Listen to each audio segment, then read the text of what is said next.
In recent times, there are about 20% of student visa applications for Australia from India and Pakistan have been refused.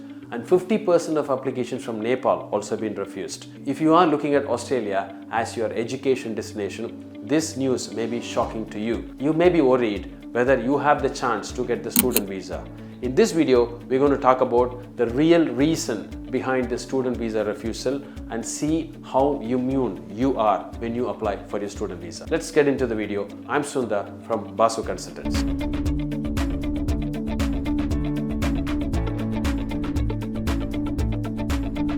One of the main reasons is a migration cap which is announced by the government in recent times. As you are aware, the migration numbers were about 375,000 per annum and the government is planned to bring it down to 250,000 in the coming years. Though that is a clear 100,000 plus reduction in the migration. One of the main source of migrants are the students turning into be future migrants. So the government wants to impact that. So they put a serious plan on reducing the student visa numbers. So to execute this plan, the government has categorized the universities or the education providers into three different categories: low risk, medium risk, high risk, which is level 1, 2 and 3. So they want to make sure they get quality students. So when they reduce the number, they have the freedom and the luxury of getting the best of the best students, and they have a quality student. So the level 1 and level 2 university has a very low rejection rate, or they have a very high academic performance. So students who apply for these universities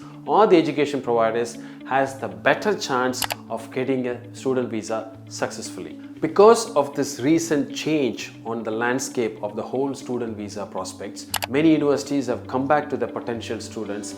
Either they say there is a delay on enrollments or they ask you to withdraw the application. That means your offer letter could be cancelled. The reason being is the university would have gone back to your documentation and predict for you to get a visa is going to be tough, so they advise you to withdraw the application. Therefore, it is a good reason that you withdraw the application so that you can avoid a refusal and save a bit of money in terms of application fee and other processing fees. And do you think, is there any way that I can find a solution? Yes. The very important reason now what we predict is, now every student visa application is unique, so that every file need to be prepared in a very unique way, because as you are aware, there's a lot of student visa agents in the country and there are standard checklist of documents they need to file, and it is no longer going to work because you may be a genuine student, but your documentation need to reflect and emphasize that you are a genuine intention is study in Australia,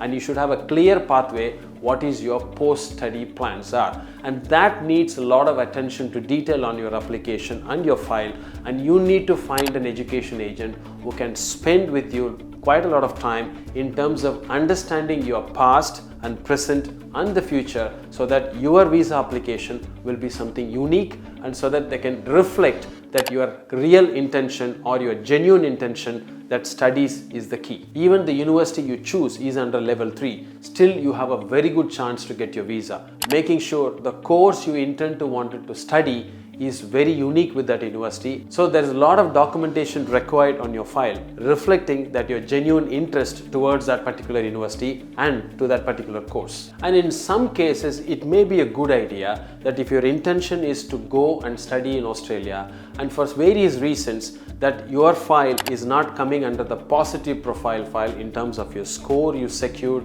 or the work experience is less, still you have a chance to prove that you have a genuine intention to go and study in Australia.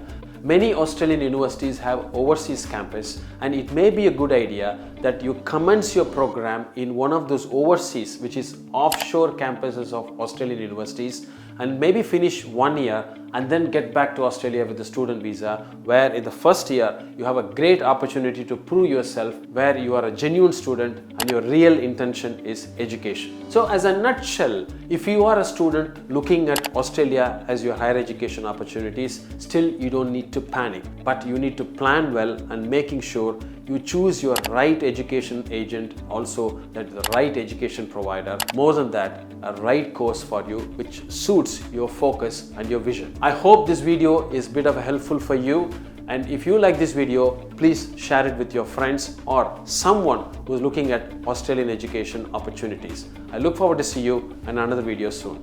Good luck.